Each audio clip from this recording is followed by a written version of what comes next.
are here at the meeting tonight. The team won the state LL championship this past Saturday at Hill House High School.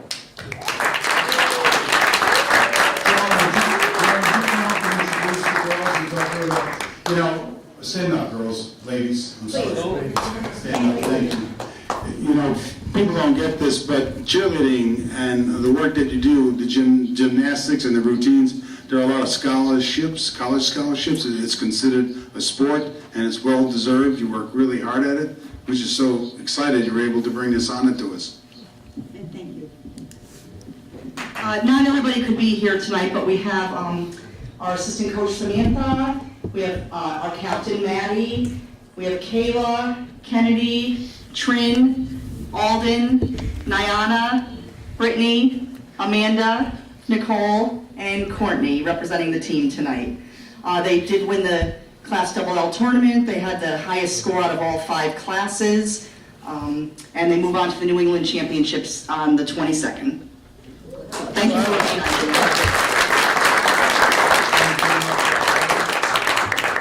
Girls, can you come up for a photo, please? Yes. I'm going. Go right up here. We'll pick that. That might be just one here, Mike. Put it right here. This one. There's a lot.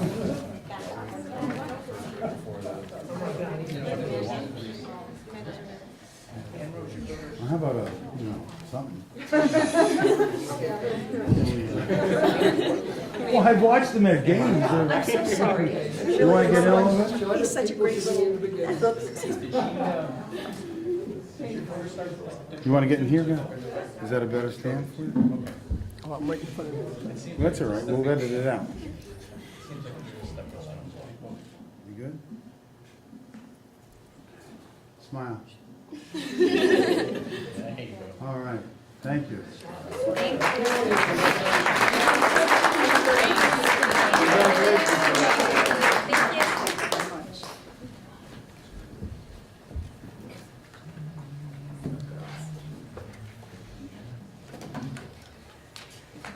Alrighty.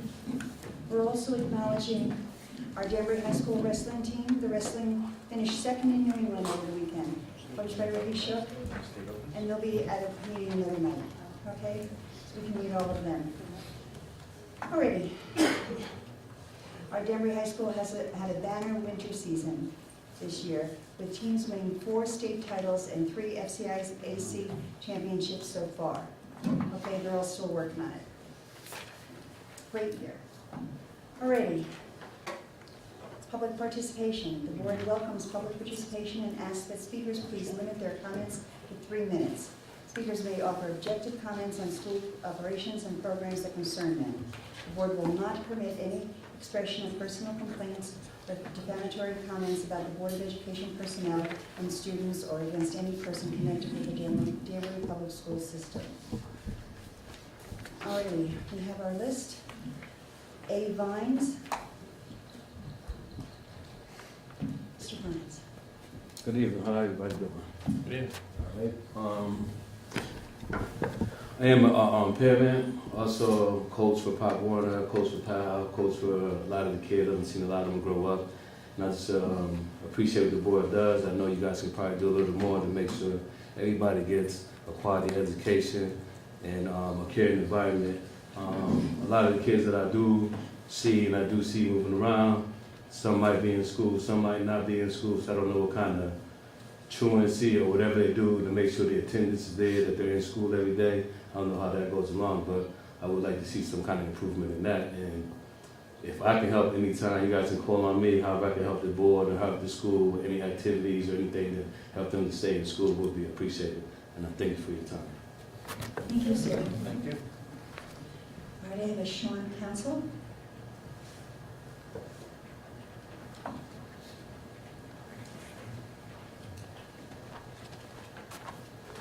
Good evening, board. My name is Sean Council. I'm a parent of 2 school-age girls that go to Moore Street School. One, Maya Council, she's in 4th grade, and Elise Council, she's in 2nd grade. And I just came tonight so that you can see a face of a parent whose kids go to an inner city school, Moore Street, and want you guys to keep us in mind when you're making your decisions.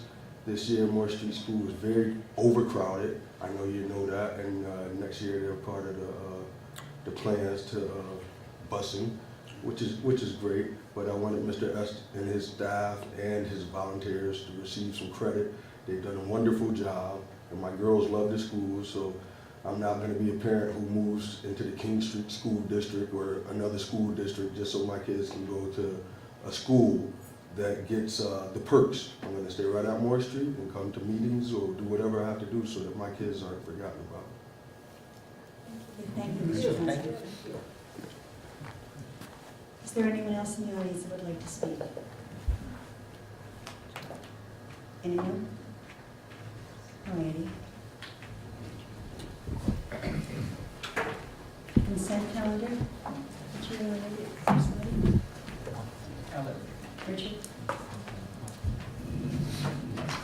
That the Board of Education approve the items on the consent calendar as recommended in Exhibits 14-54 through and including 14-57. Second. All in favor? Oh, I'm sorry, any conversation, any discussion? All in favor? Aye. No. Any abstentions? That's coming. Are there any employee representatives that would like to speak? No, seeing none. Any student representatives? Yes?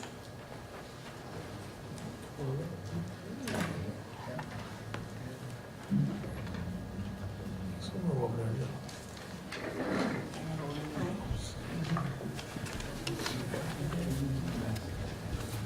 I'm not in space for you, I'm sorry. There we go. There you go. Hi, I'm Mace. 8 students volunteered their time on Saturday, March 1st at Thunder Ridge Ski Mount to assist special needs students for half hour. Our senior seminar course being offered weekly is going well, and all students are finalizing their future plans. Over the next few weeks, students will conduct visitations at Norwalk Community College, Lincoln Technical School, and Bristol Technical School. ACE is pleased to be submitting a high school redesign grant and is in the process of drafting a new vision for the school. We're excited about the future opportunities at the Alternative Center. 10 ACE students volunteered their time with WCSU education students on Read Across America Day in reading Dr. Seuss books to students at Ellsworth Agnew. We are pleased to say that the Title I funds will soon be bringing new laptops and Chromebooks into base. We are excited about the new technology and learning that we will be available because of the new equipment. That's it. Thank you very much. We'll have a place for you next time, okay? I promise.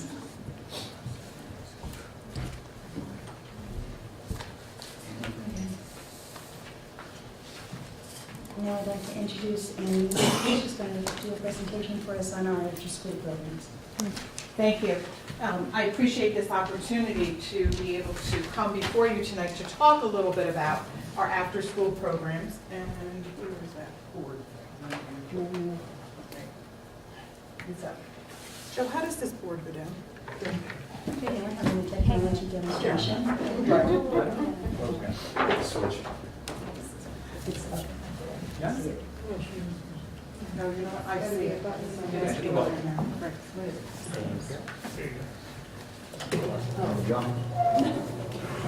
I tell you. And, One day I'm gonna swap board, one day. Okay, so let me get the PowerPoint going here for you first.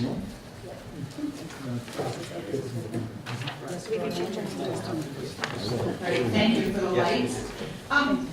So our presentation tonight is going to be short and sweet. I've given you a lot of the figures and everything already in the actual PowerPoint handouts that I've given you. The Extended Learning Program has been around for over 25 years now. It has morphed into different programs as the past few years have gone by. We strive to meet the needs of working parents and as well as enriching children's school experience and educational experience.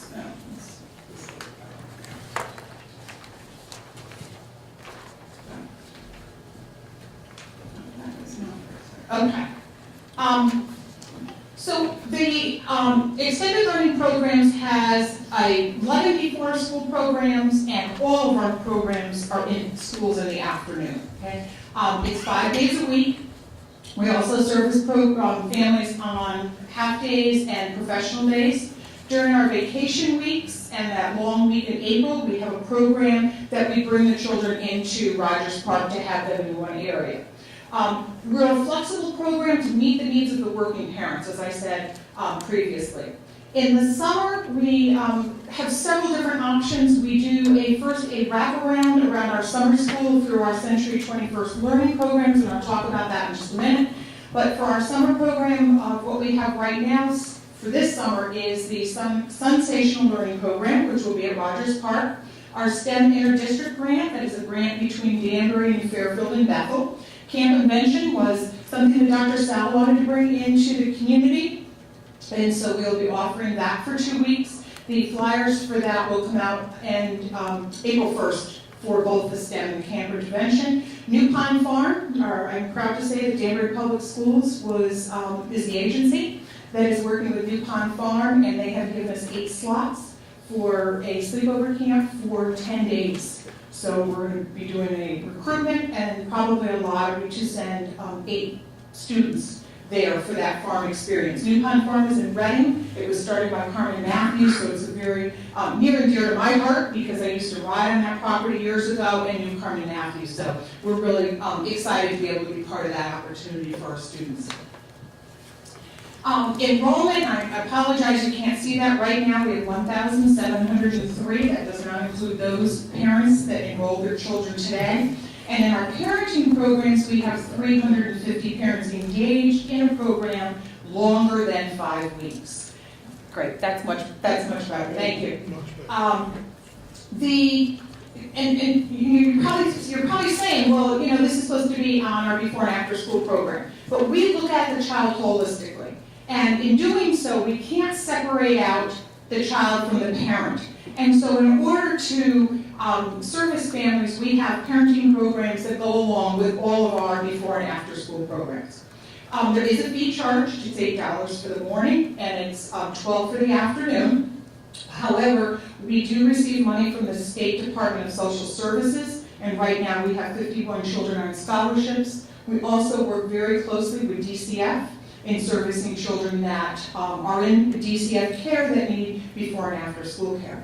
The Department of Social Services has a Care for Kids scholarship program, and we have 65 families on that right now taking advantage of that. We really encourage our families that are struggling to pay child care to apply for both of those. They first apply for Care for Kids, and then if they don't meet the qualifications, which are pretty rigorous, I guess I can say, then we go ahead and move them into the scholarship that comes from DSS. It all comes from the same fund, but it's just a way of screening out and using the funds to the best way that it can be utilized. Special activities in our different programs. Every afternoon there is homework help, tutoring, one-on-one with some children trying to help them. So we really look at what are the special interests in every site. And you know what? I'm realizing that, wait a minute, we have missed, oh, there we go. Okay. Special activities, and then we'll go to the next section, I'm sorry. It's based on the students' and families' interest. So what we offer at one school may be a little bit different than what we offer at another school. We poll the children at the beginning part of the year. What are you interested in? Is it, building with Legos? Is it working with wood? What are the things that you're interested in? Right now we have a big focus on working with children with the reading. Embedded in that afternoon, every single day, except for Friday, is 20 minutes of reading with the children, because we feel that that's really, really important, that they read, as well as the homework assistance is major for these children, because sometimes there's families at home that cannot help them do their homework. The support, we extend it around students' knowledge base, and so there are some field trips that help develop that foundational knowledge that some of our children don't have. We also work very closely with our site facilitators that are on site, with the teachers and the principal. So if the school is taking a larger project on, ELP may be part of that.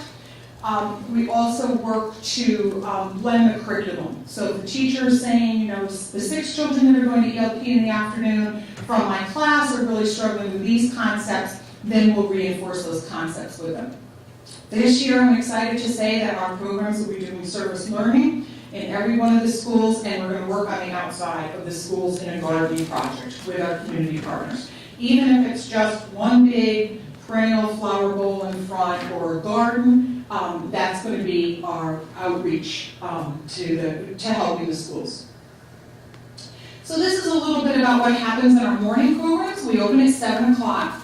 The children come in, usually by that point they're all done with homework, but we do give children the opportunity if they need to finish some homework.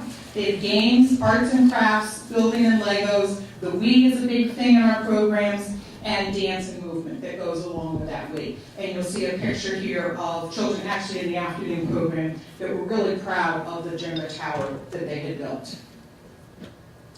Afternoon, as I talked a little bit about, we do have that homework help every single day, and we also make sure that there's a fitness part in that. We use what's called the CATCH curriculum. So children just don't go outside and run around the playground. It's organized games outside with equipment that we provide, or inside games. But they're learning skills of socialization, how to get along with one another, and different things like that. Lots of games that kids are really into, board games, especially with our younger children. They really like that, and it reinforces those early math and literacy skills. Arts and crafts, building, theater, and you'll see that at the very end, karate, fencing. Kids in the kitchen, we're definitely careful. All food recipes that we use go through the nurse in the school, and then comes to me, and we make sure that all of our children are checked for allergies before we do any cooking with them. And then some basic kitchen chemistry field trips, tennis, things like that. So here's a group here at Great Plain that had just finished a whole unit on Hawaii and celebrating some really fun things that they did out there.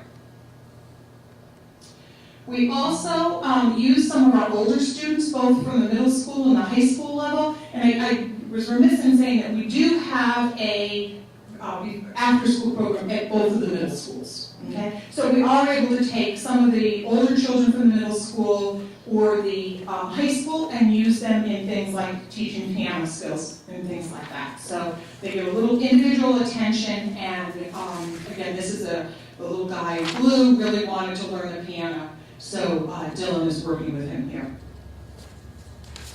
This is where our parent component starts. We offer a different variety of parenting programs, from Les Serras, which is a program for our Spanish-speaking parents. We coordinate a lot with Danbury Children's First to offer programs. This particular one is done in the reception center down at Osborne Street, or in the Family Learning Center. And you'll see it's parents and children together, and this was a Raising Readers program. And this particular day, Mr. Cherry came in, who's, I believe, a retired teacher here from the school system, and he did a whole thing with the families. And this went on for 5 weeks. That program runs continuously, School and Success. We, of course, encourage our parents to go to PLTI, which is the Parent Training Leadership Institute. Parents see that some of you have been part of or have attended.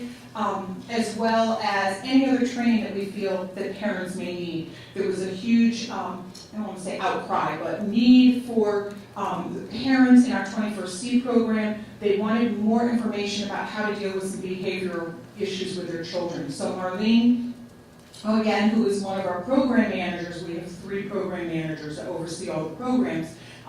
Pulled parents together from our 21st C schools, which we'll talk about in just a second, and they had 95 parents and children the other night. And it's offered by a school psychologist in English, and then Marlene does it in Spanish, so it's meeting the needs of all of our parents. 21st Century Learning is a federal program. However, it's administered through our state funds here. It's a 5-year grant. We're on our third, fourth, and fifth school in year 3, 4, and 5, the beginning part of the year. So it's actually their children here in Danbury, in school, in our programs, learning, instead of going back home and then land up with what we call the summer slide. We provide that wraparound, and it extends the school year. There's that huge parent component. We work very closely with the Y Scram program. Children can run a mile. I think that's what it's called.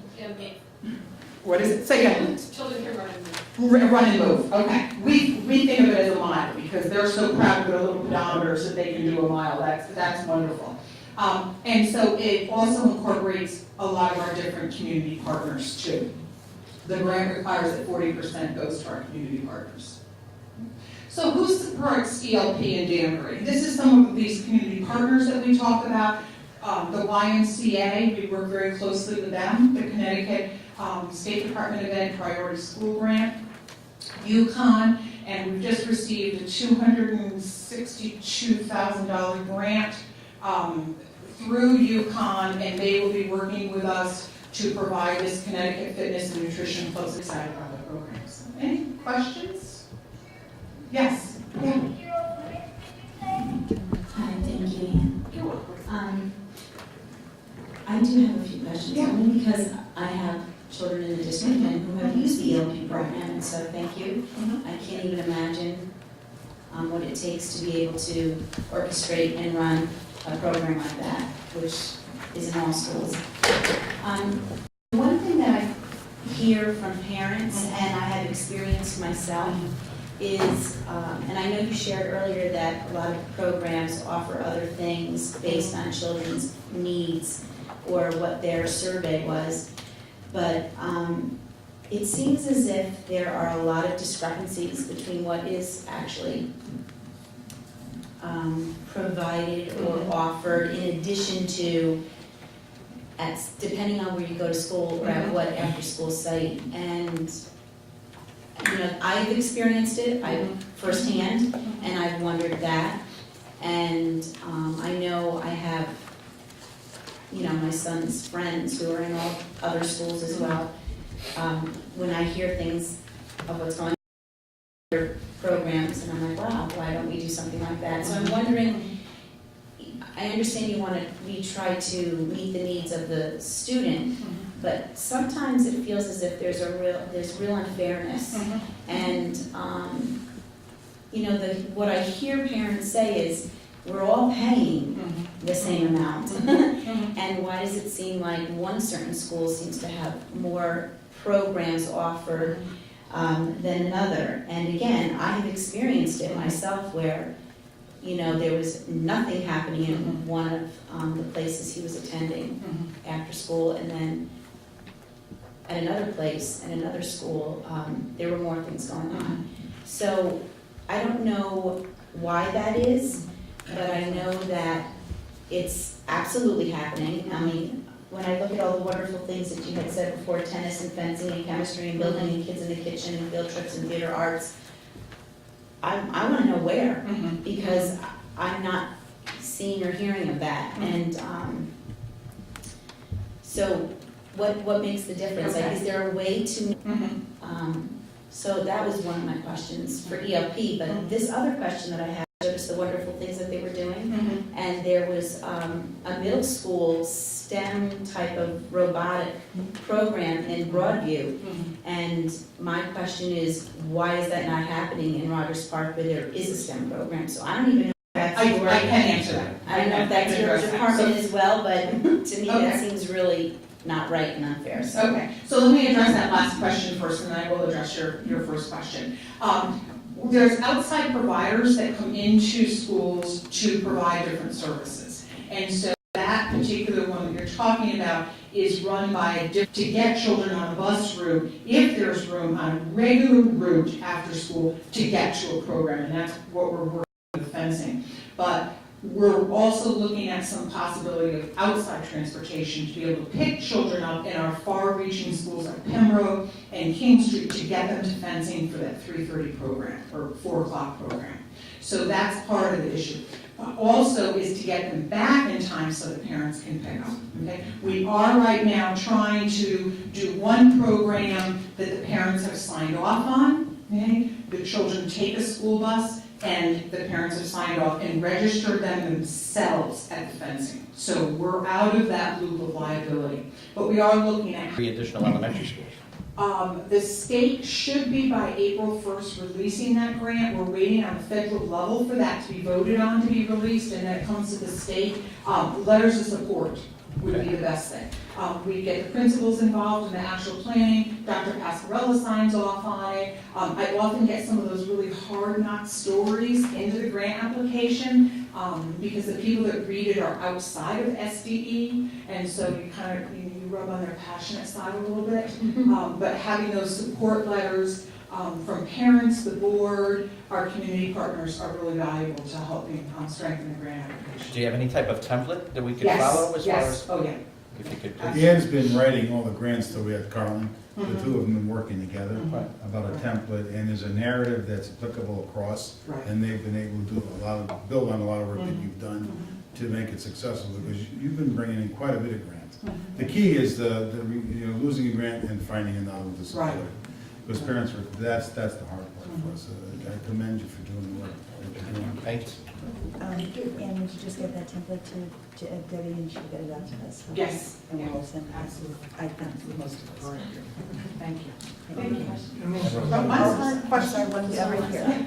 I thank you for sharing about the chemistry and all those other things being grant driven. I'm not so sure parents know that. And I think, I guess if more parents had known that, maybe they wouldn't feel that there's such unfairness across the ELP programs. But I just wanted to make sure I heard you correctly about the middle school program. That was the robotics. You said it's an outside organization. Outside organization. And they specifically chose Broadview to work in, or? I don't know how that came about. I can follow up on it and get back to you on how that came about. Yeah. When we talk about kitchen chemistry, it's probably Mentos and soda. Oh, So that, when we talk about chemistry, at this age level, it's Mentos and soda. It's not what we'd see in a chemical. We keep it safe. How does your bus work? Did you tell them, is that involved in this at all, expanding the programs? This The- literacy caravan? Yeah. Oh, yeah. Yeah, thanks, thank you. Thank you, Ann. You're welcome. Alrighty.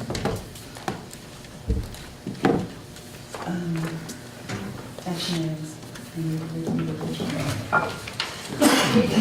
That the, action item, that the Danbury Board of Education authorize the superintendent of schools to file a grant application for state funding and accept and authorize the submittal of the executive summary of education specifications, ED 049, and cost estimate for the roof replacement at Morris Street School, as well as approve the education specification and authorize the architect to finalize the plans and specification, and it says 100%. Is that the estimated cost for this, and we're looking for the state to give us 100% back? The state will give you back at your construction rate 64% on Morris. So that's, So of the approximately $650,000, you would get 64% of that Correct. number? Okay. Is this automatic? I mean, you just file the paperwork or you hope? typically do, and it's, unless there's something, if a roof is under 20 years old, you have to prove why. This, in this case, this is over 30, so that's not an issue there. If the building's had major renovations done recently, it'll question to reduce it, but generally, it's a pretty straightforward process. Yeah, there'd be no additions. Right, I think after the mayor Correct. gave his presentation, and then whatever timetable I think she was gonna work out with the church, Yeah, That's This was available there. Linda Costa, right? Right, so And- she and Joe are gonna work out the I details. believe April 8th will be Mark's budget presentation. City Council's the first Tuesday? Yes. So actually, April 1st is the first Tuesday. Did she finalize with you the definite date? No, Just we in haven't. church? No, Okay, I'll, so I'll we reach, should do I'll that. reach out there tomorrow. Okay, then I think one of the things we should do is, once the date is finalized, to somehow, again, we keep talking about this communication, is to make it well known to the community through whatever vehicles we can do it, that this presentation will take place. But, well, people were like, this weather, and can we, a parent came up with the suggestion of, streaming it live and having, people, on via Twitter or, Sterling is nodding yes to everybody's. no, I know, questions, we talked at length in the last meeting, but I don't want to interrupt him now because he's taping the whole Well, thing. he's nodding yes. Okay. So apparently he's gonna set something up for it. All right, So whatever you guys need me to do, we can get it Okay, to we'll, work. we'll so. talk after, just continue on the I'll tell you the conversation. we had miracles last that time. are happening, Sterling, thank you very much. Okay. It's parent participation, that's what we're looking for. But making it happen is an entirely different thing, he's doing it, so that's, alrighty. Okay, so. Any more questions about that? I just got some, they themselves didn't produce it, with the chief state officials, the commissioners of education, about 5 years ago, and they went out and got all these special groups, and they created these standards. And the difference is every 47 states adopted them. Before it was state by state, and in our case, we always had to follow curriculum in Connecticut, but it was different in New York, it was different than, but if New York adopted one, we did, so that's the common core, that's why it's there that way. And what I would have promoted, and I did some, is that it wasn't so much a moratorium there as it is give people time to be conversant with it. We need more preparation of material. Teachers can't teach the whole day, and also put these new units in. So it was really just something too quick, and I think it's not the goodness of the standards, but just very hard for them to implement. So I don't know what's going to come out of it. I mean, it could create a moratorium, but I don't know what that means. I mean, it's our curriculum we've been developing for 3 years. So if they said no state testing, we get that. You don't have testing, or no teacher development. But if they say no Common Core, that's a little perplexing. But in talking to Eileen today, the governor did put a task force together who's supposed to review the implementation, to come back to him in June to make a recommendation. My hope and my guess is that they would say, not stop it, but slow down, make sure to give people time, and make sure that people do it well. The other thing I think listening to you, you would agree with me, is to decouple as much state testing and student data onto teacher evaluation. And I promoted that. If they're going to do it, then wait 3 or 5 years until we understand about these things before you just throw this out. That's creating a lot of angst with everyone out in the field. So I don't know, they're still testifying, I know, and we'll see what happens, but that is going on in Hartford today. Just wanted you to be aware of that. Thank you. Discussion. Discussion, Danvers Promise for Children. Joe, do you want to take? Just want to update the board on kind of, there we go. There was some conversation about the amounts for Promise for Children. And just so the board knows, last year, as part of our school readiness grant, there was a $35,000 contribution was made to the program for Promise for Children. Inside that grant, as the board also knows, we've had surpluses because of expenditures that we couldn't expend against readiness. The readiness program, in a sense, is a self-capsulating area that you can't just arbitrarily charge things against. So we did run surpluses in that account. And because we're now renting space in Sacred Heart, the program's kind of off on its own, where before it was more school-based, we have more than enough expenses to put against the program, so we've remedied that problem. But that's at least kind of the history of the School Readiness Council did have some discussions about the funds. There was also some Braustein's money that was tied into that 35, so there was some matching funds there. So it's kind of at least kind of an update on the whole history on where those pieces came from. So what we're saying is the Readiness Fund cannot support the same contribution. Correct. The same contribution was made right now, the Readiness Fund cannot support. And do you have anywhere else to look for it? It has to be operational, but If we have the operational budget or conversation with the city. And what's the shortfall, about 35? 35,000. 45? 35. 35. And there's matching against that again this year, I believe, from Graustein. Yeah, the 40. The schools match, let's, I don't know, put There it are- that way. Yeah, the foundation grantors look to the city, look to the schools for institutional funding, if you will. If there isn't the public commitment demonstrated toward the initiative, to the endeavor, then there isn't an incentive for those foundation grantors or others to be able to provide funds. So that's why it's necessary for the public sector to come to, to set the table so that the others can come to eat, if you will. So 40,000, I think, is sort of, to put it, I don't know, it's a little, it's sort of the tip of the iceberg of that's minimally what we would get from a foundation. But we'll be applying for at least 100,000 from another foundation that will be looking at the fact that that match is made. Let me put it that way. Gladys first. My only question is, and I sort of want to be sure, am I hearing or are you asking for the board to support you with $35,000? Yes. Okay, so that's all I want to know, yes or no? Yeah. So you're looking for us to support you with $35,000? Yes, and we've asked the city to do the same. I'm sorry? We've asked the city, through the city operating budget, to do the same. Okay. So does that mean if the board were to approve that, and then the city would approve, you'd have 70,000? That's correct, from two of the West Street, within a building that's owned by Family and Children's Aid, which is one of our partners. And so we are currently located there. And as we move forward into the 2014-2015 fiscal year, our intent is to grow our space and to present a parent center, if you will, an information center where directories of information would be available, computerized and the like, to parents to be able to obtain information of the variety of services that exist within the community to benefit preschool age children in particular. Thank you. And Richard, go ahead, next. Two questions. I had one, Gladys, I asked and was answered. Would we take a vote tonight to do that? Is that what you're looking to do? No. I don't think, no. Okay. No, I see you, Richard, I have, Gene came last time to talk about it, and it's on for discussion. it's under For the discussion. board, there's not for any action, and then, if that becomes the board's wishes, the budget's gonna be the budget. You're just gonna have to, figure out how to reallocate that money to do it if you chose to do it. Right, It's and- not in there at this point, if that's the question. Have to do still with preschool children in Danbury. So we use those funds for the $35,000 match. It was approved by our local school readiness council and by the State Department of Ed.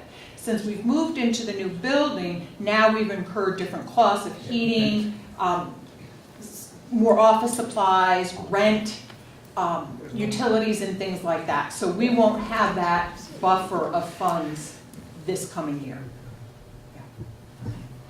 And the grant stays the same each year, the amount that you receive? Yes, we're hoping that the governor's going to give us a slight increase. The grant hasn't changed in 8 years now.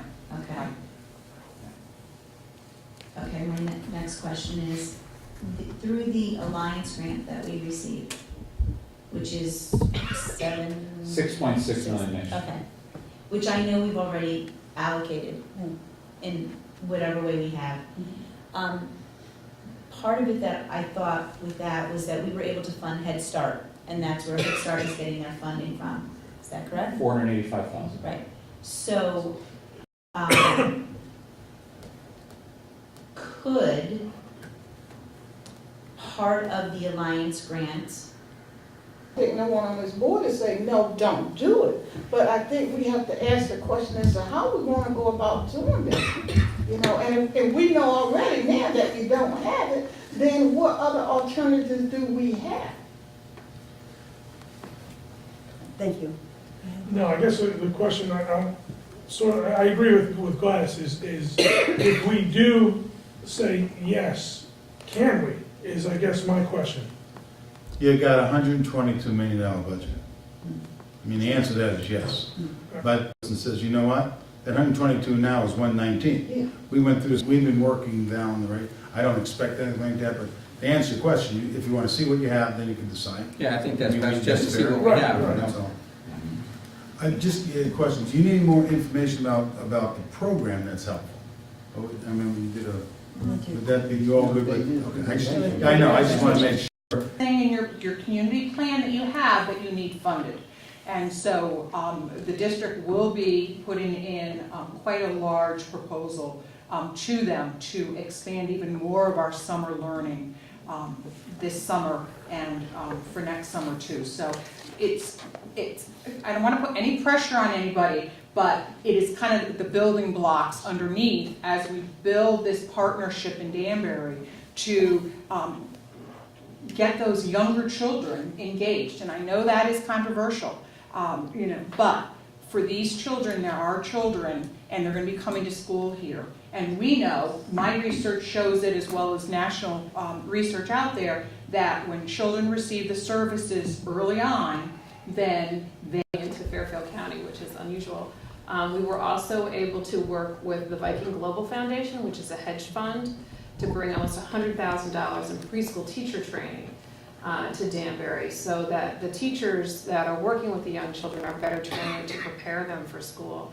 So the match that you give us in $35,000, it's hard to explain. It makes us an option 1 community in the state of Connecticut for early childhood. Mission and goal is being supportive of. So, and we're working with the Danbury Education Foundation, by the way. So the dollars that are designated toward the quote-unquote scholarship program, whereby parents would have the opportunity to access dollars that they could not otherwise afford a quality preschool opportunity for their children, will have access to those dollars to be able to do so. My final question would be, is there a term, a specific time that you need this $35,000, or it can be given? Thank you very much for your time and consideration. Thank you.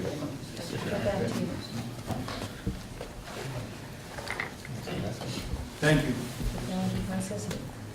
Yes, I think part of your investment, we wanted to go over some of the things that you approved and what's going on. Yeah, we're prepared. Also, they need to know, as parents, I don't know if you knew that, about the redistricting had taken place. So I guess my question to you would be, how do we respond back to parents when they come to us with these sort of concerns to make sure that their questions have been answered? Well, I already informed you to send Chip, the AD, the information, because I know our attendance rate at the high school, if we're talking about the athletes getting into the, or all kids get into the mood, that it's important to attend, particularly those that are athletes. We have a focus down, before they get there is a good thing, so I asked them to contact you. We'll do that. Now, the other thing I thought was more of a general, I would talk with Mr. Santisera. I know that the roof is going to verify the account so that, you read the paper about this, not just in this area, but throughout, that are looking at costs that are unanticipated to make sure that they have that, there's a name for that account. The reserve fund, self-insurance Yeah, reserve. self-insurance, that there'd be enough to sustain. ACE mentioned that redesign grant that we're working on. The ACE may be eligible for a redesign grant, which can be used towards some brick and mortar. So that's kind of early with 2020, but the vision was to create some academies where ACE would grow a little larger and other academies. So that'll be the start of it. So a year from next September, we're going to have some plans, we think, for rental, if not built, because we are going to be overtaxed, particularly at the high school. So we need to start early. So I'll work with the mayor tomorrow, see if we can get a date. I'm ready. But if the weather has caused it. Yeah. No, And the solar piece for people that were asking was answered tonight, and that'll be part of the report that comes, we're having, what is it? On the 25th, and they'll get back to us on the cost of all of that, and what's available and what's not. Community relations, Richard, do you have anything? Yes. The Sal is going to do a presentation, partnering with the Community Relations Committee on March 29th. You're calling it the Family University? Family University for the subject of the conversation is Common Core standards. Unfortunately, I won't be able to make it because of the surgery, but I would like, obviously, the board to attend, but I would like somebody from the Community Relations Committee to make a commitment to be there. So if somebody, I mean, Kathy's out, and that principally leaves David or Mrs. Cooper, and that is sort of fearful of coming forward.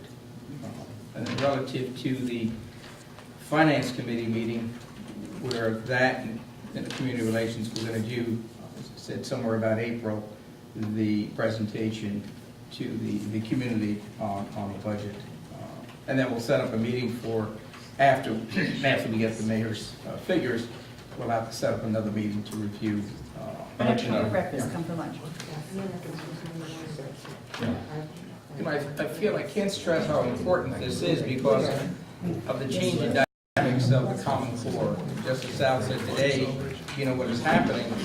So there's just so much confusion out there as to, you know, one, what it's all about, and two, what the changes are. And I think the clearer and that we can make it the parents, it's certainly so beneficial to that. So I think it's a great subject. I think it's a great thing.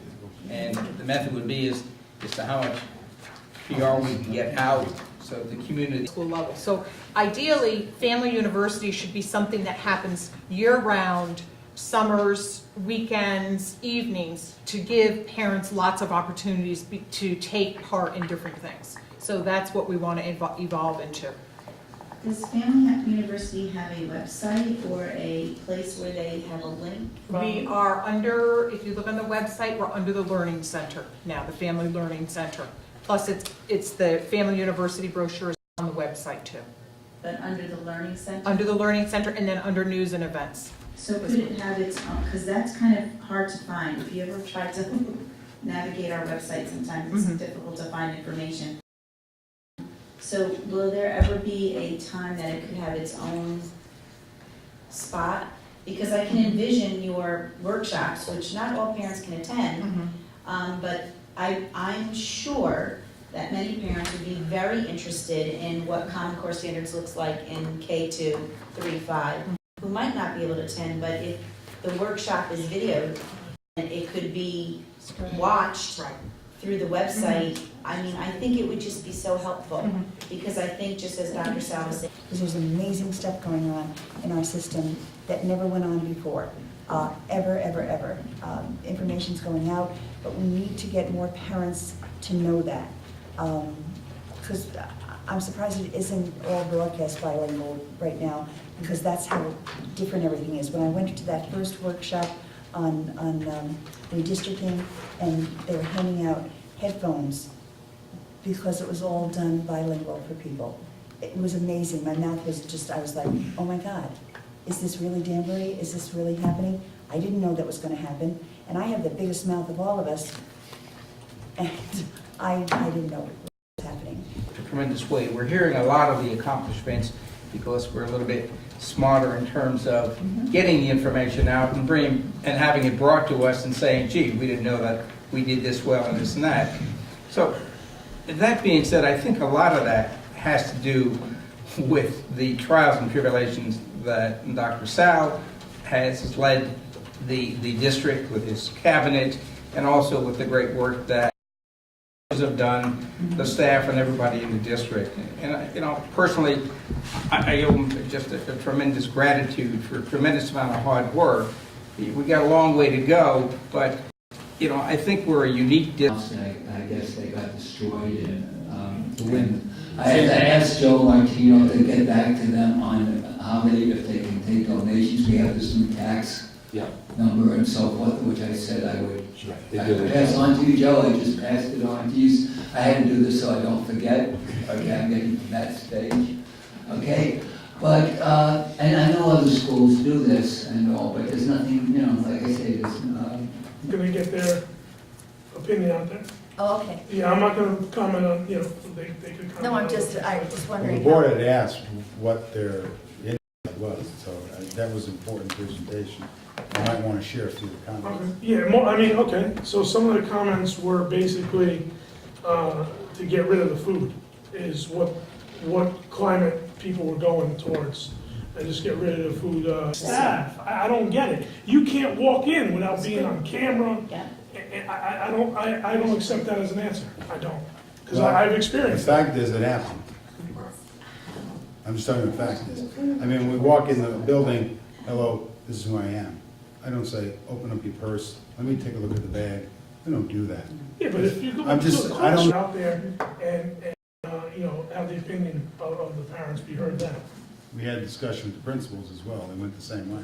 You were there that day in terms of the food. And they said the same thing, you know, I gave an idea about the treats, they were real favorable about that, but they would welcome saying, no food, it's just too much for us to monitor. And that's they're, you know, and it's really a case. That when we go into the schools, whether the people at the front desk know you or not, to make sure that you take your badges. Because if something happened, you doing them an injustice if you go walk. Hopefully by the next meeting, we'll have something to report in executive session about that contract. Because you've been so quiet, I didn't even know you were I've just there. been sitting quiet like a- That's a good thing. Richard, go Just ahead. lastly, Sal, you passed this on, which is good. What did they ever decide? Never found out as to what they. This is in this month's journal, this is great, this goes around the Everybody entire see this? nation. This is the DECA, these are the kids that raised 100,000. Actually, we met with them today, and we went there. And the kid, here's what they're looking at. They're looking at signage at the high school. That's the first one.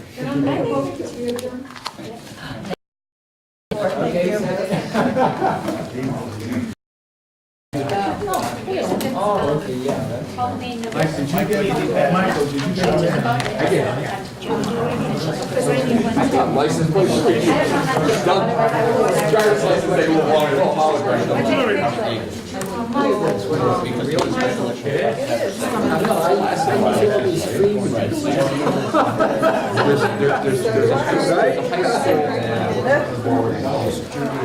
High school redesign grant from the state of Kansas. It's a $500,000 grant. Can everybody look in their piles? Somehow my grant stuff